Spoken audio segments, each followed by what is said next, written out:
Hello, this is Mike, NoStressMike.com. I wanted to just talk a little bit more about what I do. I know I've had people, when I speak, I have people tell me that I'm a motivational speaker. But really,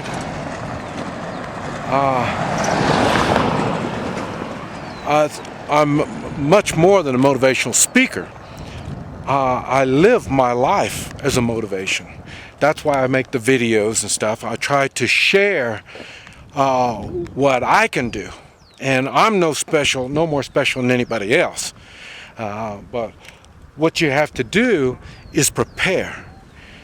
Do everything you need to do to get yourself ready to take on the adventures of life. It just so happens that, well, I say I'm 64 years old now, so I've had plenty of time to prepare. I've had plenty of experience, and that's what I do in my videos. Is I try to share this experience, because this will help give you an idea of what you need to do to prepare for your adventures, because there's so many adventures in life, and being prepared is what can get you from one adventure to the other.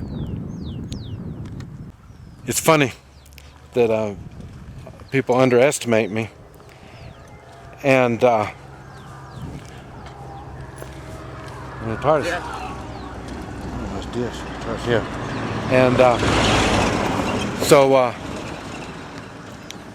it's funny because when I was a kid, I went to school in Topeka, Kansas. It was one of the last segregated schools in the nation, and so I went with the whites. I was in an all-white school, and it was funny because when I would be how do you say it, learning your pecking order in life, as a young man, you have to stand up for yourself. And it's probably the same thing with women, but I don't know. I never was a woman. So, but as a young man, you have to stand up for yourself.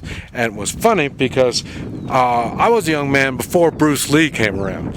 So nobody knew anything about martial arts. And so then whenever I'd get into it with these white kids, they were always shocked because I fight so funny, and I could fight so many of them at a time.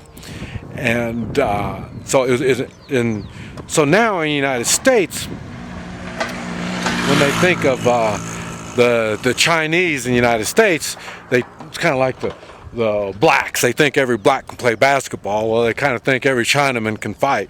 So that's pretty funny. But the thing that's really cool is now here in Central America, they don't know who Bruce Lee is. So now I'm in the same situation as I was when I was a kid. When I do whatever I have to do, it always shocks everybody so much because they've never seen anything like this in the way of martial arts. So, but that's why that's one of the things I push, is learning martial arts, because that's the one thing that does set me aside from most people, and that is I am able to physically protect myself. And it makes a difference because I can go places that other people don't go, just with the idea I'm not in fear of my own safety. So think about taking some martial arts classes. That'll be really helpful. It helps build up confidence. And once you build up the confidence, well, then you can do a lot of stuff. You can take on many types of adventures. Bet you've never seen a McDonald's like this. If I can show it to you. That's McDonald's. See if I can show it as we go by. And there's Wendy's.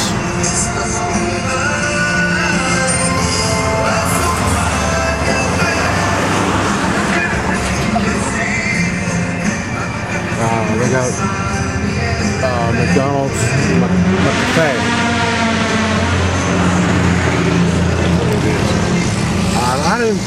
I've looked, I didn't see, I can't remember seeing any McCafes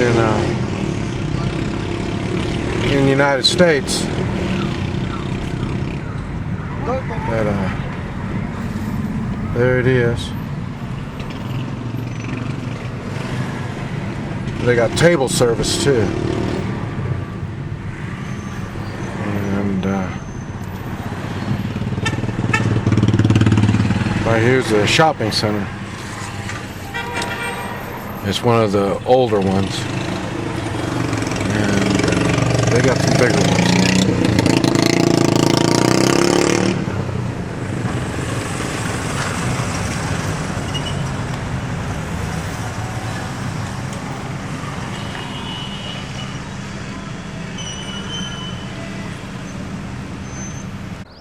Okay, now we're coming down the mountain, so we're a little lower. I wanted to show you right. Where is it? Yeah, right there. That road, that's a main road right there, going up. To go up to the city. The city's really big. And it's funny, my wife thought, well, I wouldn't like the big city because I'm a country boy. And said, so she didn't think I'd like the big city, but it's so funny. Even as big as it is, 150,000. People know you will find people you know on the streets, and especially me. I rode around here for years on the motorcycle with Xena, so everybody knows me. So I see a lot of people I know, and. So it's really kind of funny. But I say the city itself is about 8,500 feet. It's 70 to 75 hot, 45 to 50 cold, all year round. All year round. Really, there's only about 45-minute difference in wintertime and summertime in the sun. So, you know, it's just... I don't know if you can hear the music. And one thing I've noticed, there's not as much music playing now as there used to be. I don't know what's going on that. The airport, I think that's the airport over there. They have an airport. It's a dirt airport. And they play soccer on it. So whenever a plane comes in, they go out there and chase everybody off so the plane can land. And at 8,500 feet, they don't have very many planes come up here. Not too often does a plane come up. I'm not a pilot, so I don't know why, but I'm just taking for granted altitude has a lot to do with it. And same thing. So if we're at 8,500 feet here, the mountains that you see over there, no telling how high those are. But so I'm sure helicopters and airplanes have a little bit of a they have to know what they're doing to come flying around here. But anyway, this is Shella. That's what they call it. Shella Moon. You can look it up. They got some good music. See, XELA is what it is, and they call it Shella Moon. And they got a real cool song on that, and it's Costancanango, something like that, in Guatemala, Central America.